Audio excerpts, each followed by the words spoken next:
यह वह सैलाब था जो अब देश के हर इंसान के दिल में हिलोरें ले रहा था। लाखों भारतीय जेल और मौत से बिना डरे लड़ने को तैयार थे, तो आजादी चरखे से नहीं आई, उस सैलाब से आई।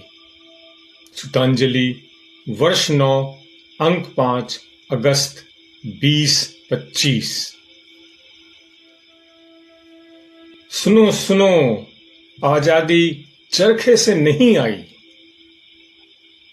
हाँ, यह सच है कि आजादी चरखे से नहीं आई, यह उस सैलाब से आई जो उस चरखे ने लाई। आज 2024 में देश में 1330 जेलें हैं, जिनमें 5,25,000 कैदी बंद हैं। यह हाल तब है जब उनमें अपनी क्षमता से 2-3 गुना ज्यादा कैदी बंद हैं। 1920 में या 1940 में देश में कितनी जेलें होंगी? उन जेलों की क्षमता कितनी होगी? तब देश की जनसंख्या कुल 32 करोड़ थी। अगर उनमें से 1% भी लोग जेल जाने को तैयार हो जाते तो 32 लाख लोग जेलों में बंद होते। जेल मुफ्त छात्रावास की तरह होते हैं। आपका खाना पीना, कपड़े लत्ते, दवा दारू सबकी जिम्मेदारी सरकार की होती है। फिर भी कोई जेल जाना नहीं चाहता, क्योंकि जेल जाने से नहीं, डर लगता है जेल जाने का ठप्पा लगने से। इधर ठप्पा लगा और उधर सारा मान सम्मान चला गया, इसलिए जेल डराती है। पर हुआ ऐसा कि उस बूढ़े ने हवा ही बदल दी, जेल जाना इज्जत की बात बना दी। हाल यह कि जिनके दादे परदादे स्वतंत्रता संग्रामी थे, कभी जेल गए थे, उनके वंशज आज भी उनका नाम सीना फुलाकर बताते हैं। तो यह गांधी की करामात थी, जिसने उस दौर में आम आदमी का जेल जाना इज्जत का सबब बना दिया। ऐसा क्यों किया उन्होंने? इसलिए कि वे भारत के मन से भय निकालना चाहते थे, अंग्रेजी आतंक का गुब्बारा फोड़ना चाहते थे, इसलिए जेलें भरना चाहते थे। भारतीयों में ये जज्बा जगाने के लिए गांधी स्वयं जेल जाते रहे। कांग्रेस का हर बड़ा नेता जेल जाता रहा। जेल नहीं गए हो तो कैसे नेता हो जी? लेकिन जेल जाने के लिए अपराध भी तो करना चाहिए। कैसा अपराध करें? थाने जलाएं, कलेक्टर एसपी पटवारी को मारें? अरे नहीं, गांधी ने कहा नमक कानून तोड़ो, गली गली चौक चौराहे नारे लगाओ, तिरंगा फहराओ, गिरफ्तार हो जाओ।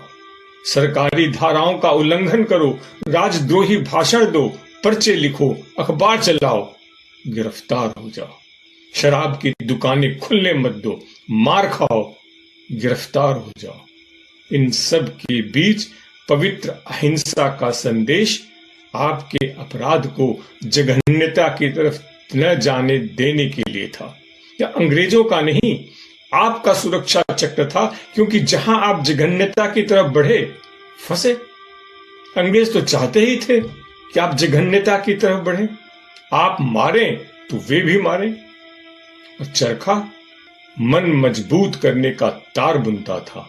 सुबह बैठकर प्रार्थना करते हैं तो ईश्वर को समीप पाते हैं। फिर वह दिन भर साथ रहता है, वह आपकी मानसिकता साइकोलॉजी में बैठा रहता है और आपको संबल प्रदान करता रहता है। ऐसा ही चरखा भी था। सुबह चरखा चलाइए, गांधी आपके समीप आ जाएंगे, आजादी का जज्बा भीतर बैठ जाएगा। आप हर वक्त अंग्रेजों की नकार और राष्ट्र भाव के सकार में रहेंगे। चरखा द्रोण की मूर्ति बन गया। आप एकलव्य की तरह हर पल आजादी के संधान का अभ्यास करेंगे। लिखने, बोलने, प्रदर्शन में जाने, पिटने, जेल भरने को तैयार होंगे, क्योंकि चरखा साथ है। देश में करोड़ों लोग चरखा चला रहे थे, वे कपड़ा नहीं बना रहे थे भाई साहब। वे तकली के हर घुमाव के साथ अपने भीतर स्टील के तार बुन रहे थे। 1942 में क्या देखा कि देश के कोने कोने से गांधी निकल आए। बलिया के गांधी, गया के गांधी, पटना के गांधी, मुंबई के गांधी, मद्रास के गांधी, केरल के गांधी, कोई गांव, शहर, प्रदेश बचा नहीं जिसके पास अपना गांधी नहीं था। जिसके सिर पर सफेद टोपी वही गांधी। कहीं कोई भटका, लड़खड़ाया तो मोहनदास गांधी तो मौजूद ही था। इस जन सैलाब के सामने अंग्रेज एक ही दीवार खड़ी कर सकते थे, सेना की दीवार। लेकिन उस दीवार में स्पष्ट दरारें पड़ने लगी थी। अंग्रेजों और उनके वफादार भारतीय सैनिकों के बीच की डोर जगह जगह टूट गई थी। आजाद हिंद फौज के अफसरों पर लाल किला का मुकदमा उल्टा पड़ा था। नेवी का विद्रोह व्यापक ही नहीं था, गहरा भी था। जब बांध दरकने लगे और पीछे खड़े सैलाब की ताकत का आपका अंदाज हो तो आप क्या करेंगे? भाग खड़े होंगे। अंग्रेजों ने भी यही किया, भाग खड़े हुए। यह वह सैलाब था जो वर्षों की मेहनत से खुद को तिल तिल जलाकर भारत मां के कितने ही नौजवानों को घिस मांस कर गांधी ने रचा था। यह वह सैलाब था जब देश के हर इंसान के दिल में हिलोरे ले रहा था। लाखों भारतीय जेल और मौत से बिना डरे लड़ने को तैयार थे। तो आजादी चरखे से नहीं आई, उस सैलाब से आई। आप समझ सकें तो समझिए कि गांधी का चरखा कपड़ा नहीं बुनता था जनाब, वह सैलाब बुनता था। जिस सैलाब की हम बात कर रहे हैं, क्या आप उसे समझ पा रहे हैं? उसका उफान, उसकी तीव्रता, उसका जोश और उसकी हुंकार। गांधी के समय में तो हम थे ही नहीं, लेकिन क्या आपको संपूर्ण क्रांति या जेपी आंदोलन या बिहार आंदोलन ध्यान में है? उस समय तो आप भी मौजूद थे। यह सन 1974 में बिहार में छात्रों द्वारा प्रारंभ किया गया एक आंदोलन था जो उस राज्य के कुशासन एवं भ्रष्टाचार के विरुद्ध था। इसका नेतृत्व महान गांधीवादी नेता जयप्रकाश नारायण ने किया। वैसे तो इसका असर पूरे देश में था, लेकिन सैलाब बिहार ने ही देखा था। इस संपूर्ण क्रांति की तपिश इतनी भयानक थी कि केंद्र में कांग्रेस को सत्ता से हाथ धोना पड़ गया था। जयप्रकाश नारायण, जिनके हुंकार पर नौजवानों का जत्था सड़कों पर निकल पड़ता था, जेपी के नाम से मशहूर जयप्रकाश नारायण घर घर में क्रांति का पर्याय बन चुके थे। खास्ता अगर आप उस समय भी नहीं थे तो 2011 में तो थे।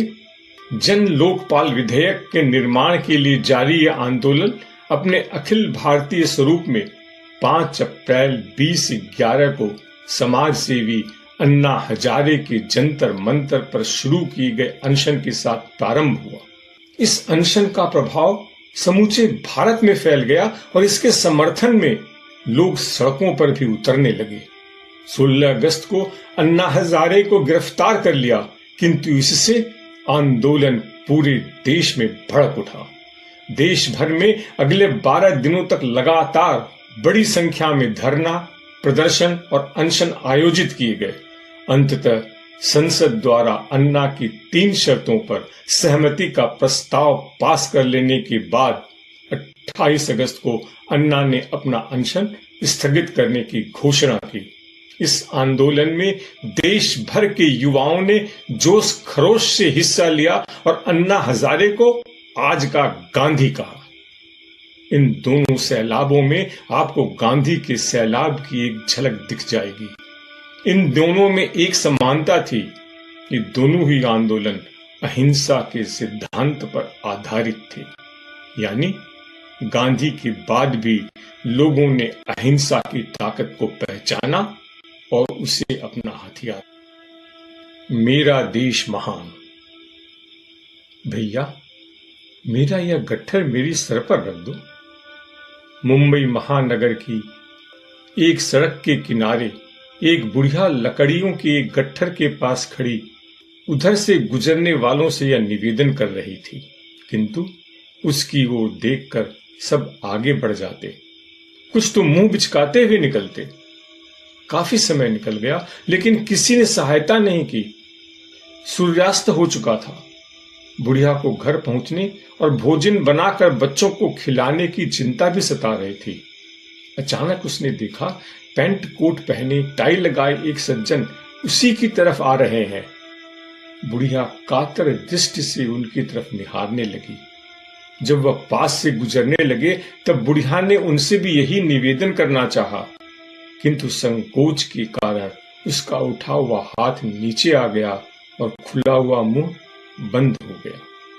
उन सज्जन को लगा कि बुढ़िया उनसे कुछ कहना चाहती है। वे पूछे मुड़े और बोले, मां, क्या कुछ कहना चाहती हो? यह आत्मीय संबोधन सुनकर बुढ़िया की आंखों में आंसू आ गए। सज्जन ने कहा, मां, रो मत, यदि पैसे की जरूरत हो तो। बुढ़िया बीच में ही आंसू पोंछते हुए बोली, नहीं बाबू, मुझे पैसे नहीं चाहिए। मैं तो यहां से गुजरने वालों से लकड़ियों का यह गट्ठर अपने सिर पर रखने का निवेदन कर रही थी। किसी ने सहायता नहीं की। आपने मेरे कुछ कहे बिना ही मां कहकर मुझसे पूछा, इसलिए आंखों में आंसू आ गए। उन्होंने लकड़ियों का गट्ठर उठाकर बुढ़िया के सिर पर रख दिया। बुढ़िया ने रूंधे कंठ से कहा, तुम महान हो बेटा, भगवान तुम्हारा कल्याण करें। और वह अपने रास्ते पर चल पड़ी। वह सज्जन थे मुंबई उच्च न्यायालय के न्यायाधीश महादेव गोविंद रानाडे। किसी भी देश को महान बनाने में सबसे अहम भूमिका वहां के नागरिकों की ही होती है। महान नागरिक बनिए, देश को महान लाइक करें, सब्सक्राइब करें, परिचितों से शेयर करें।